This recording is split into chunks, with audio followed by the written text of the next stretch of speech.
Tensions over Northeast Asia cracked open again this morning, and it started with 9 aircraft drifting towards South Korea's air defense zone. Seoul says 7 Russian planes and 2 Chinese warplanes approached the KADIZ around 10 a.m. The response was immediate. South Korean fighter jets scrambled, engines roaring across the peninsula as the aircraft moved through the zone for nearly an hour before turning away. None of the planes crossed into sovereign airspace, but they didn't have to. Seoul has seen this pattern before, stretching back years, and today's formation only deepened the sense that something larger is shifting in the region. The routine that isn't routine. Beijing and Moscow say these flights are joint strategic patrols. Seoul sees something different, a steady drumbeat of unannounced entries into the KADIZ since 2019. Multiple incidents across 2022, each one prompting South Korean jets to scramble, each one reminding the region how fragile the air corridors have become. South Korean military officials say the aircraft were detected well before entering the zone.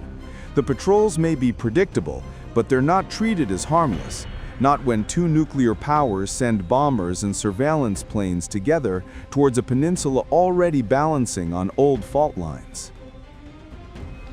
Complicating the moment is a political reset underway in Seoul. President Lee Jae Myung, barely months into office after the dramatic fall of his predecessor, has been trying to reopen a path to Pyongyang. He's even weighing a potential apology to North Korea for what he says were escalations engineered by the previous conservative government. But Pyongyang hasn't responded. Kim Jong-un says he has no interest in dialogue. And as Lee spoke about repairing ties, he also hinted that South Korea may reconsider joint military exercises with the United States if that's what it takes to coax the North back to the table. 2 allies, 1 message. While Seoul tries to revive diplomacy, China and Russia continue to tighten defense cooperation, a partnership forged even deeper since Moscow's invasion of Ukraine. Their joint flights routinely overlap with moments of political sensitivity on the Korean peninsula, reinforcing North Korea's position and raising questions about what Washington, Seoul, and Tokyo should expect next. South Korean officials insist today's scramble was precautionary. No missiles launched, no warnings fired. But the choreography, 9 foreign aircraft sweeping through the identification zone, delivered the message clearly. The airspace around the peninsula is contested, watched, and increasingly crowded. A region on alert. For now, the planes have departed, the jets have landed, and Seoul says the situation remains stable. But with Russia and China flying together more frequently, North Korea refusing talks, and South Korea's new president recalibrating his entire approach, the question is no longer whether these flights will continue. The question is what happens on the day the flight path changes, even slightly. I thought perhaps I should apologize, but at the same time, if I'm not careful, this could be seen as what we call, in our terms, pro-North Korea slander.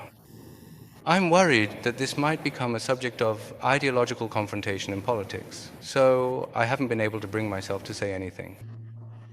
But when I was asked about it, I felt somewhat relieved, but at the same time, I wondered if my true feelings had been exposed. If South Korea were to arm itself with nuclear weapons, it would likely trigger a nuclear domino effect. If Korea does it, then Japan will want to, then Taiwan will want to, and others will say, they did it, so we should too. How could that possibly be right? Another thing is that nuclear armament would require us to endure tremendous sanctions.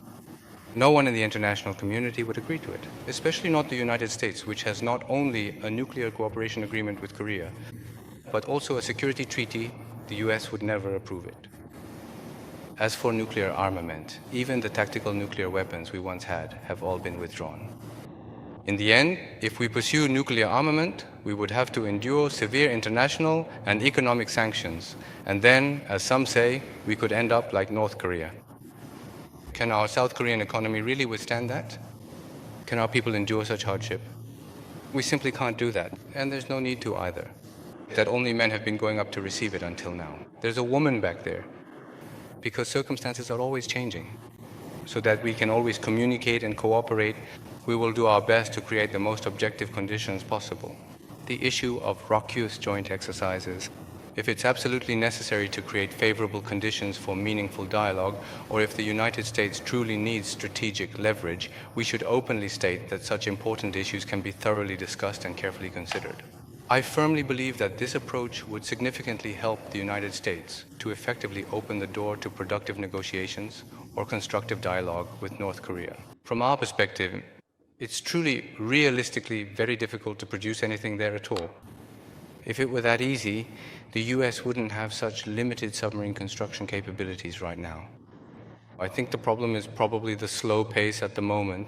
They can't produce them abroad and have to build them domestically, but it seems there are limits to their construction capacity.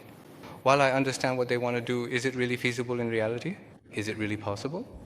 We need to consider this aspect, and from our perspective, building them domestically, where we have the world's most efficient shipbuilding industry, would be the cheapest and fastest in terms of production, and also desirable both economically and from a military security standpoint. What we've asked for is not for them to build it for us or to give us the technology. We're simply saying we'll build it ourselves with our own technology. So for the part that's prohibited, just allow us to be supplied with the fuel. Just provide the fuel.